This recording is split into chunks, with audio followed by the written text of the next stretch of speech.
Ho! that kind of fires Well, me up, gets me going nowadays.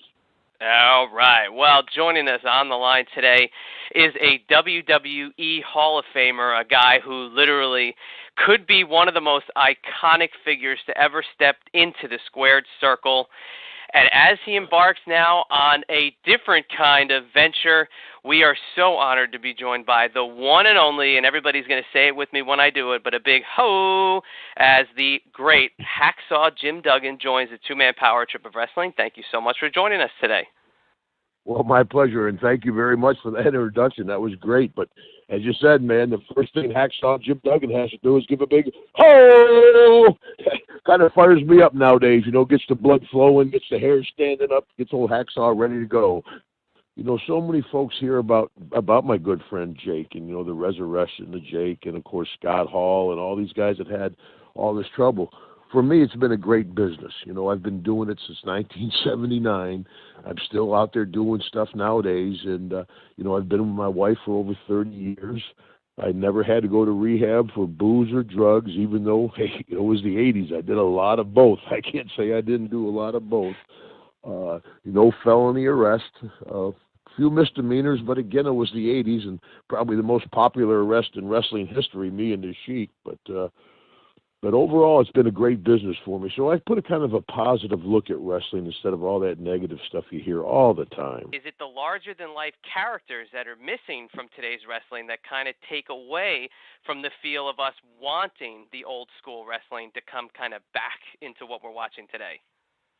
Yeah, I think that was a moment in time, the old WWF. That was just, Davey Boy, Dynamite Warrior. It was just a unique, very unique time, and I don't think it'll ever be matched. And a lot of folks are critical of the product, but, I was down in Orlando with WWE, and there was, 80,000 plus at the Citrus Bowl, so somebody's watching the show. Oh my gosh, yeah. And actually kind of funny you say that because I guess the real last larger-than-life character to be in current WWE would have been The Undertaker, and you saw The Undertaker coming in through the front door, and now actually you being there, you saw him walk out the back door and kind of end his career. But if you can you comment on The Undertaker's retirement and being there, watching that, as like I said, you also saw him come in all the way back in 1990. Yeah, I actually worked with Undertaker and Paul Bearer quite a bit when he first came in. Matter of fact, that's one of my highlight stories of my stand-up show, talking about what a stand-up guy Undertaker has been his whole career. Probably the best run, no, not probably, the best run of any wrestler ever. You might debate who's a better wrestler, this and that, but the guy that had the best run ever is The Undertaker. And it's hard to find somebody to say something bad about the guy. And I was privileged to be in the ring with a big guy in the early days, and when he was still learning his craft. And sometimes it could have been a struggle, but he developed into the best ever in wrestling. It was sad to see him go. I tell you, I'm sorry that streak. I'm like everybody else. I'm sorry the streak broke and all that stuff back in New Orleans. But yeah, there's really only one Undertaker, and I think there will only be one WWF time in wrestling. The product now is different, but still entertaining, and the guys are very respectful. I think they're more professional in our day. They may even be better athletes than we had in the WWF, but I don't think they're as creative and as unique as the guys in the backstage in the WWF show, it was a cast of characters, to say the least, with Iron Sheik sitting there and Junkyard Dog walking through. It was a unique dressing room, and that's why the stand-up does so well all over the world. Folks still remember that era and are curious about it. Literally, we can't get enough of it. It's like every time we hear a story, every time we talk to somebody, it's always something new that puts a smile on our face because we thrive on that. We love that time frame. But you talk about stories with The Undertaker. You mentioned Andre the Giant. What is it putting together a show that you want to bring to the forefront? Is it the stories? Is it the fan interaction? What is the most that you get off on when you put these shows together and then watch it actually all go through as you're on the stage and you see that fan interaction? Well, that's always been my highlight, my thing with the fans. I think that helped my longevity. Folks saw that it wasn't them putting the flag on Lex Luger and say USA. When I was out there waving that flag of our country and I was chanting USA, people knew it was coming from the heart. And that's why back in the WWF, which was my heyday, I wrestled DiBiase, Dusty, and Orton. But then I came back into WWE on a talent contract. I wrestled DiBiase's kid, Orton's kid, and Dusty's kid. I said, first I beat up the old man, then I beat up the kid. Ho! Starting to fire up now, brother. But no, I enjoyed talking with the fans. That's why I like to have a meet and greet before the show, because, after the show, folks have stuff to do and stuff. So I'll be there before the show and talking to folks, taking pictures, and, it's a fun time. But, people ask me, don't you get nervous talking to folks? I said, it's like talking to a room full of old friends. I mean, the folks are all there are wrestling fans, or the majority of them, or at least curious about wrestling. And it's a receptive audience, and it's fun at this stage of my career to come out and have the place going ho and chanting USA, and it's humbling to be remembered this way. Now, I got to ask this because, you make that great point about Luger being the USA guy and everything else. The fans have meant so much to your career, and it's funny. You can have one guy do one gimmick and fans don't react to it, but it's guys like you who have that charisma and the fans just get behind it. You just say ho, and you get 20,000 people chanting ho. What is it about Hacksaw Jim Duggan that has the fans, so enamored with him? Well, I think it's just being genuine. Hacksaw is part of Jim Duggan. I mean, it's just an extension of my personality. And I saw it in another guy. I tell you, when I first met Daniel Bryan, I said, there's no way this kid's going to make it in our business. There's not a chance. But there's the guy that had the work ethic, the desire, the hustle, and he made it work, and he was genuine, and the fans got with the yes, yes, yes. It was kind of like a ho, ho, ho. I saw a lot of the genuineness in that young man that helped me for 30-plus years. Because, that's one thing excuse me, a lot of folks don't appreciate about wrestling, is how competitive it is. I do autograph sessions and stuff, and the kid will come up and say, I want to be a WWE wrestler. And I use Daniel as an example. I said, chase your dreams, because who would have ever thought Daniel Bryan would have made it? But realize there's 1,500 NFL football players playing this year. There's 700 NBA basketball players. There's maybe 100 WWE wrestlers on contract. You got a much better opportunity to play in the NFL than you do working for WWE. It's television. It's more competitive than sports, and people don't see it that way. Absolutely. And it's not just kids from our country. You got guys from Japan, Europe, Australia. Everybody is after my job. Where's my 2x4? Definitely, and it's so true with Daniel Bryan. The yes got over like ho got over. Where did you get that from? Where does that come from? Well, I joke. I said, one time I was out there with my 2x4, and I got a big giant splinter in my thumb, and I went, oh. No, I don't know. It's kind of like Flair's Woo, or even One Man Gang had a yell going for a while. It was just a way to, back in the Mid-South when I really started to develop the Hacksaw character, it was just a way for me to interact. I was a heel, actually. I was interacting with the fans, yelling at them. They started yelling back, and when I made the switch, when DiBiase hooked up with Skandar Akbar, I started carrying the American flag, and the whole just stuck with it. Mid-South, like you mentioned, so many great guys. In passing, we almost mentioned like DiBiase, One Man Gang, who really cut their teeth, and yourself cut your teeth in Mid-South. What was it like in that territory? Because going back and watching it, Dundee's booking is awesome. Bill Watts, his creation, it's awesome. It's like one of those territories you just go back and watch, like, wow, this had so much influence on professional wrestling, and maybe a lot of fans don't know it. No, well, I think the hardcore fans, and of course the library that the WWE network has opened up my generation of guys to a whole new. I have a whole lot of young kids come up. Oh, I love the Hacksaw on the show or Legend House. The network is great, and they get all the libraries. But I don't know what percentage of WWE Hall of Fame guys came through Mid-South, but an awful lot of them. It was a great training territory because you'd wrestle 9-10 times a week. A lot of traveling, but, we were all a bunch of young guys, and you go to Shreveport and you'd do a show and you'd party. You drive down to New Orleans, you'd do a show and you'd party. Go over to you. I mean, we were just a bunch of young guys having fun on the road. But there was not only a great place to learn to wrestle, but Bill Watts was very critical of your interviews. So you learned to talk on the microphone too, which is a lost art nowadays. But he would not have you do one generic interview. He would have you do interview after interview till you got it right. And an example of, going up to WWE, I went up and I had this young man come up and go, Hacksaw, here's your verbiage for your interview. And I look at him and I'm looking at the piece of the paper and I'm like, how's some punk kid going to tell Hacksaw Jim Duggan how to cut his interview? And they're like, well, this is what we want you to say. And I'm like, well, send me my check, okay. But I have a whole new respect for those guys that deliver lines and actors. That's a lot harder than it looks, because I was very robotic trying to deliver lines where instead of saying, go out there, be Hacksaw and cover this base, boom, I go out. I was losing all my mannerisms, my hacksawness, trying to remember lines. So, but that's a new generation and a new wrinkle to the business. Definitely different, and it's great that Watts kind of was, giving you guys a great place and to kind of learn your craft and learn the promos and stuff like that. But with Mid-South, some of those feuds were just amazing. Your feud with Ted DiBiase, 1985 feud of the year.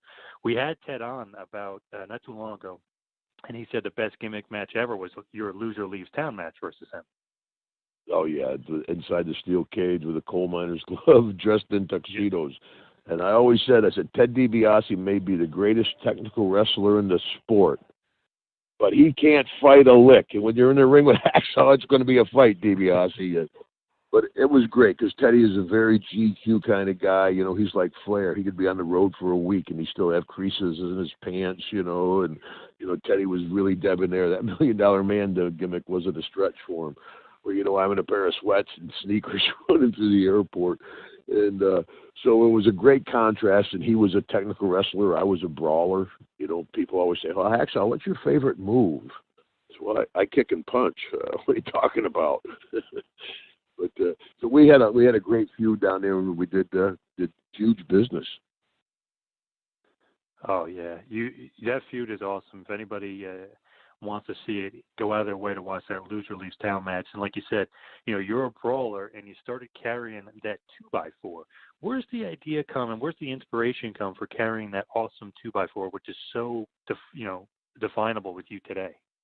Oh, I tell you, it's great. I do a lot of Comic Cons. I sign a lot of lumber. Folks bring in a lot of 2x4s. We have them for them. But I came back. I started off as a big Jim Duggan. That didn't work. I wore a mask for a while. That didn't work. I wore fur for a while. That didn't work.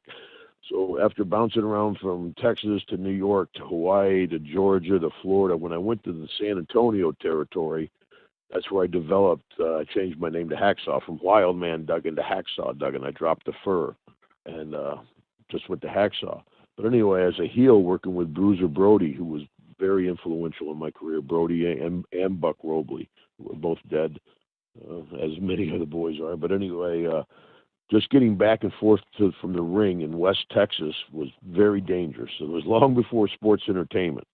They had a waiver. If you wanted to try one of the wrestlers, you signed the waiver. You got up in the ring, and you could try us. So we'd have every local tough guy coming in the ring with you. So it was a whole different business. So just getting back and forth from the ring was dangerous. People spit on you, and they kick you and punch you. Some guys got stabbed and maced and stuff. So I'm sitting back in the dressing room all covered with loogies and bruises, and Brody comes in. He looks at me, and he goes, Duggan, he says, if you carry something to the ring, carry something you can use. Forget all those feathered boas and sequin robes. And shoot, I just looked down and there was a 2x4. I said, well, here's a piece of wood. And I went out yelling, waving that piece of wood. It was like parting the Red Sea. Them people scattered. They were scared to death of me. Nobody punched me, kicked me, or spit on me. And I've been carrying it ever since. That is awesome, and it's so definable, and it's so great that you, like you said, like you go to the autograph signings and stuff, and you have it. I actually have one from a couple of years ago. You signed it for me. It's awesome. It's unbelievable. It's like, wow, I have a 2x4. It's a Duggan. Yeah, it's a nice little keepsake, and of course, I used to travel, with Jake all the time, and I'd walk into an arena, and I said, could somebody find me a 2x4 and get him a 10-foot python? He had to drag that snake around wherever he went, and I could pick up a board. I've been known to be out back breaking up a pallet trying to get a piece of wood before a show before. Now, true hardcore fans, they remember Hacksaw from Mid-South. Obviously became a star there, but obviously so many, some of the, regular fans, I guess you could say, know you from the WWF, know you from your time with Vince Jr. Do a lot of people still talk to you about winning Royal Rumble in '88 and kind of how big the Royal Rumble has become? Your name is attached to that Royal Rumble forever? Yeah, that's obviously the huge feather in my cap. So I was never, world champion or tag team champion or intercontinental champion. I was lucky to win a match, but to win that Royal Rumble, yeah, it's definitely a trivia question that people always get right. It seems that it keeps my name out there, and of course now this 30-year coming up, it's going to be a big one, and it's exciting to be part of it. And I don't think, back then people said, well, what you think? And I said, well, back then we did the show. We got in the car, we drove off, and we did another show. And nobody realized how big the Royal Rumble would become, or nobody would realize how big the actual, WWE would become. Since I've been wrestling, and most of it with WWE, I've wrestled in every state in the Union, every province in Canada, in 30 different countries. It's amazing the appeal of wrestling around the world. I always joke with the NFL guys at charity golf tournaments and stuff. I'm like, world champions. Where in the world have you boys been? That's a great point. Yeah, the world champions of a very small geographical region, at least. But, you talk about the WWF era. You might be, for the Royal Rumble, you might be the most surprise entrance also in a Royal Rumble. But your day, you said tough guy all the time, was loaded with tough guys, whether it was Haku or whether it was Andre or whether it was a guy like Bad News Brown. You'd always be in there with some of the toughest and really most, aggressive guys that Vince had. But are there any guys that you really liked working with or had the misfortune of not wanting to work with because of that, stiff and rough and tumble nature? Yeah, it was a snake pit of tough guys, that dressing room. There wasn't hardly a weak link in there. If there was, you would get ate up. Everybody knows anybody could beat anybody on pretty much any given day if you got the first one in. So there was that mutual assured destruction. Nobody was going to walk away clean. And that's why everybody got along in a very high pressure situation. Of course, there was a few flare-ups, but relatively not many considering all the deal. But, Haku has, I've known Haku for 35 years, and he's noted as one of the toughest men in our business.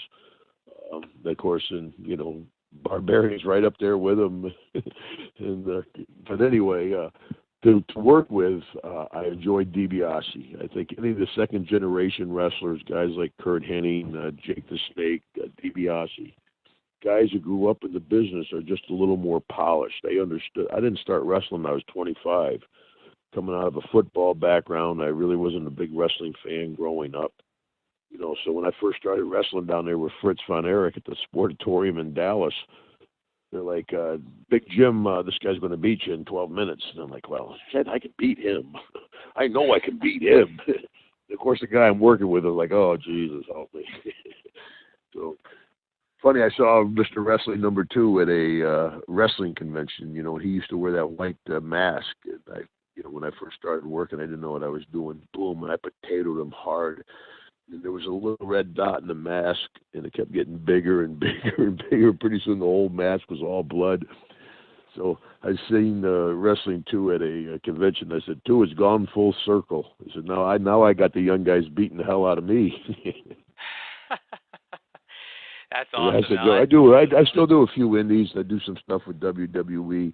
This is, at 63 years old, I have no physical attributes left, but I can still entertain a crowd. And it's more to being out there and taking bumps back and forth than, telling the story, having a little ring presence, interaction with the fans.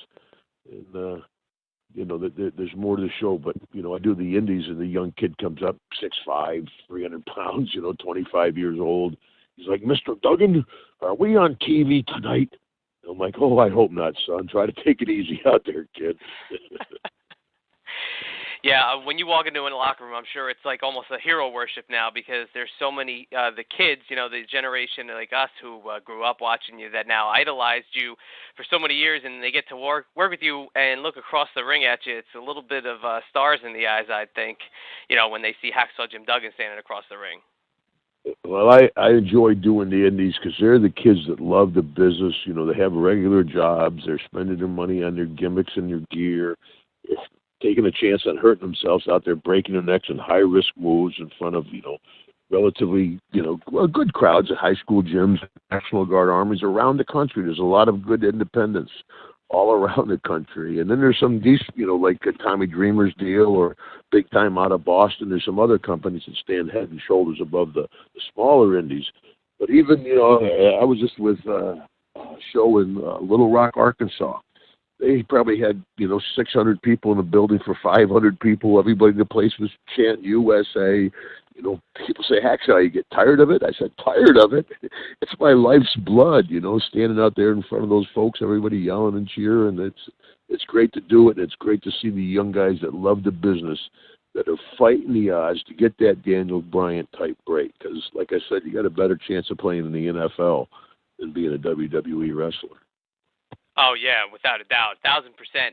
When you talk about the WWE wrestlers and when you think about your era, too, the funny thing, and we're tying it back to Mid-South a little bit, you can kind of run down the Mid-South crew. You look at, guys like in the Rat Pack, you, DiBiase, Matt Bourne, and then even going a little bit further, One Man Gang, Butch Reed. All these guys that were with you in Mid-South were also with you then in the WWF after Vince kind of, took over the territories. Was that kind of cool for you to see all those guys who had made the Mid-South territory what it was now being under the Vince umbrella, where obviously that's where you guys then became those huge, superhero-like personalities because you had that marketing machine now behind you? Well, we're all close down there. We did a lot of traveling, and WrestleMania started, and Junkyard Dog, he came up for WrestleMania 1 to WWE. WrestleMania 2 came around, Jake the Snake went up for WrestleMania 2. Jake calls me, he says, Duggan, you need to get your butt up here, man. So, boom, I gave Vince a call. I came up for WrestleMania 3. But I think people just saw it as a business and an opportunity to make more money, and you could see the writing on the wall that the WWE was going to be the powerhouse company. And so that was Vince's game plan, to go around to the small territories, get the top talent, and bring them up to WWE and take off and be a global power. Yeah, and that it was. And this is a very nerdy question here. I always wonder now, WrestleMania 4, you and Ted DiBiase were an opening round match, and to have your blood feud, what it was in Mid-South, be the opening round match in a WWF tournament, did you guys kind of laugh at that? That you guys, you closed your feud in the biggest way possible Mid-South, and Vince had you guys in a championship tournament, but as the first match on the card. Is that something you guys kind of, chuckle about, that Vince didn't always accentuate those other territories? He kind of made his own spin on what everybody was doing? No, I at least myself, I don't know about Teddy, but no, I was, just moving on. Glad to be part of the big show and being a part of WrestleMania. And what had happened in the past, had come and gone. So, I didn't look at it that way. I just looked at it as an opportunity to shine on further. Don't worry about the past, brother. And then obviously you get to basically tease the little feud with Andre there, and then eventually, like you said, you got to work with Andre all those days in a row. What was it like on the road with a guy like that? Obviously he was good friends with you, but there's some stories of him not liking some people and him putting down a good amount of beer. Yeah, I mean, Andre, of course, he was a giant. The Big Show is a well-proportioned big man. I tell folks, if you've seen the movie Princess Bride, perfect casting. They need a giant. They got Andre. It was he was a different kind of, but he could also be a very lonely man. I mean, being that big is very hard. You can't fit in the showers. You can't fit in cars. You sit on toilets. Sometimes they break. I mean, a tough life for a big man. So he could be a lonely guy too. And but also he drank a lot. But he grew up in France drinking all the time anyway. So But I had a good relationship with Andre. Actually, I worked with Andre very early in my career under a mask over in Hawaii. As guys in the old WWF would go to Japan and work, they would stop back in Hawaii and do a show for Peter Maivia, the High Chief, the Rock's grandfather. And I was working for him, and so I got a chance to work with all the top guys. I got crushed in 2 minutes, but so I had a rapport with Andre before I met him again in WW. Do you have a couple matches that stick out to you as some of your favorites? I know there's been so many great ones, but any real other matches kind of stick out? Without question. Excuse me. As you were saying earlier, Royal Rumble. That's what most folks remember. But what's most memorable for me personally was, I grew up in Glens Falls, New York, up above Albany, up in the Adirondack Mountains, upstate. And so as a kid, my dad would drive me down to New York City, me and my 3 sisters, and we'd go to the circus at Madison Square Garden. So as an adult, to drive up in front of Madison Square Garden, see Hacksaw Jim Duggan versus Andre the Giant. I mean, it was a thrill of I got goosebumps right now telling you about it. It was a thrill of a lifetime. And they're in front of over 20,000 people with a giant, and it was a great night in my career. Awesome career, awesome. To look back at a larger-than-life guy like Andre and a larger-than-life guy like yourself. Besides Andre, would it be Ted DiBiase as your favorite opponent ever, or would it be One Man Gang? Who are some of your favorite opponents that you've had in your career? Well, yeah, Teddy, of course, was good. Me and Gang, we had some battles, I tell you. Sawyer and I, we didn't get along with each other.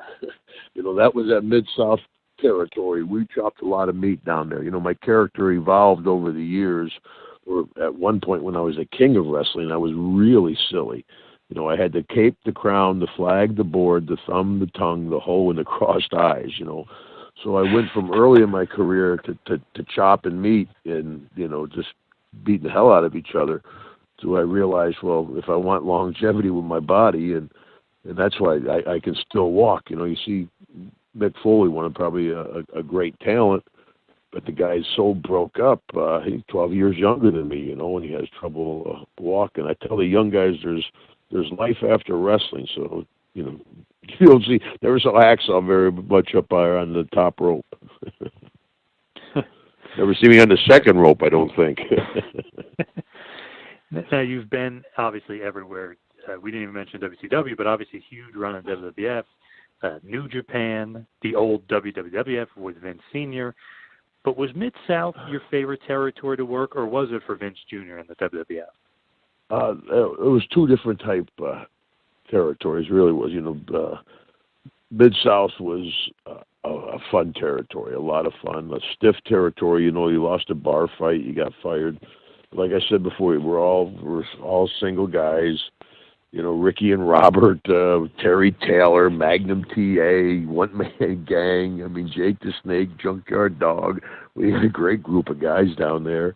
Ricky or Sean and Marty. It was unbelievable the crew we had, and that was a lot of fun. And of course, WWF was a different level. I mean, people always try to compare you to a sports team. I said, no, you were like a rock and roll band. I mean, it was. You'd be on a Learjet, fly to Paris, boom, do a show, fly to London, boom. You'd be out at Stringfellows in London partying with Mike Douglas and Grace Jones and movie stars, politicians, fly to New York, and then next night you'd be in Minot, North Dakota. You'd be like, what the hell? We'd like to end it with this great kind of introspective question, and that is, when you look back at your career, and obviously you still do independent shots here and there, but what is the legacy of Hacksaw Jim Duggan left in professional wrestling? I just hope my rapport with the fans. I mean, like I said, I was just at an appearance in Las Vegas at a trade show, and I'm sitting there, and there was a line, and you could see this one guy who's back of the line. He's a big guy, rough-looking, tough man. He waits his line, he comes up, he grabs my hand, he shakes my hand. He got real hard, calloused hands. He looks me hard in the eye. He goes, Hacksaw, me and my dad, we used to watch you wrestling, and it's humbling to be remembered the way I am, and I can't tell the folks how much I appreciate it. Thank you for watching the Hannibal TV.